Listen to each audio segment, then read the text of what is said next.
Hello tout le monde, je suis contente de vous retrouver dans cette vidéo sur comment commencer une démarche zéro déchet et écologique. Donc la première des choses à faire que je vous recommande, c'est de bien se renseigner sur le sujet.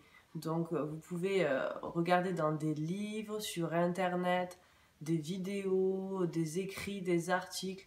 Enfin voilà, l'idée c'est de bien être informé.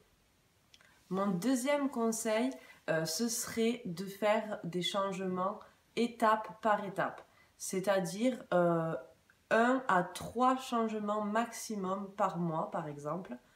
Comme ça vous permet d'y aller doucement, de pouvoir assimiler chaque changement, parce que certaines choses vont couler de source, on va dire, ça va pas vous changer grand-chose, ou alors ça va être avec facilité que vous allez les changer, mais certaines actions vont peut-être vous bouleverser vos habitudes, peut-être ça va être plus compliqué de les mettre en place et d'y penser au quotidien.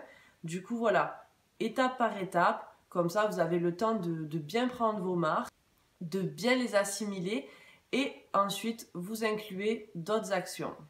Ensuite, mon troisième conseil, c'est de commencer par des démarches qui vous prennent peu d'efforts ou pas d'efforts carrément.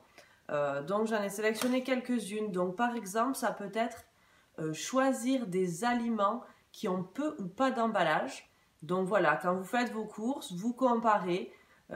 Tant qu'à faire, autant prendre celui qui a le moins d'emballage possible ou alors carrément prendre en vrac.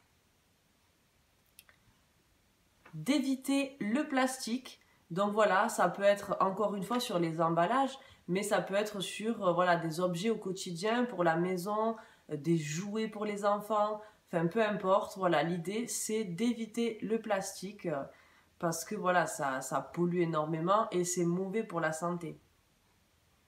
Puis aussi, évidemment, de trier ses déchets si vous ne le faites pas déjà.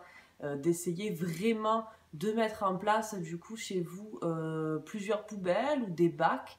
Moi, ce que je fais, par exemple, c'est que j'ai ma poubelle d'ordures ménagères. Et ensuite, sous l'évier, j'ai mis 2 bacs. Donc, un que dedans, je mets tout ce qui est carton, emballage plastique et tout recyclable, qu'après qui ira dans ma poubelle, du coup, pour recycler. Et dans le deuxième bac, je mets du coup tout ce qui est en verre pour ensuite l'apporter au conteneur de verre. Donc effectivement, je ne vous cache pas que des fois, ça arrive forcément que certains emballages passent dans la poubelle ménagère. Mais en tout cas, voilà, l'idée, c'est d'y penser, parce que moi aussi, je débute cette transition écologique. Donc, je suis dans cette démarche aussi de mettre en place tous ces petits changements. Donc certains que je vous cite dans cette vidéo ou dans d'autres, c'est des choses que j'ai déjà mis en place. Mais voilà, effectivement, il faut à chaque fois y penser et petit à petit, ça vient tout seul. Ensuite, bien évidemment, c'est de ne pas jeter des déchets dans la nature. Donc ça, voilà, c'est la base, on va dire. Puis, vous pouvez aussi mettre un stop pub sur votre boîte aux lettres.